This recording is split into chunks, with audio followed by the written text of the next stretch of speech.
Hello viewers, সবাইকে জানাচ্ছি আন্তরিক শুভেচ্ছা। মুকশিদপুর থেকে কিভাবে বোয়ালমারী উপজেলায় যাবেন সেটাই আমার আজকে দেখার ভিডিও। মুকশিদপুর থেকে বোয়ালমারী উপজেলায় যেতে প্রথমে পুরাতন মুকশিদপুর বাজার থেকে একটি অটোরিকশা বা ভ্যানে উঠবেন। ওঠার পরে চলে যাবেন কালীনগর বাজার। কালীনগর থেকে ওপার বাজার পের হয়ে ইপার বাজার আসার পরে উঠবেন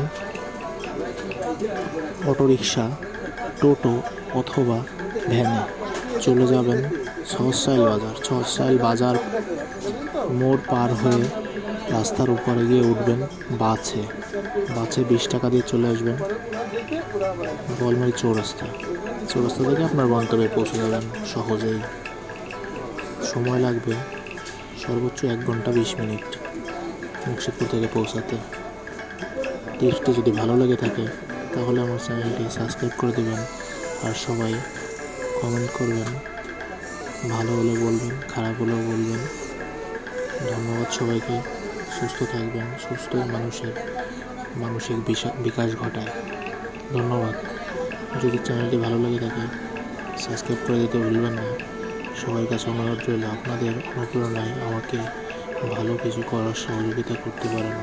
ধন্যবাদ।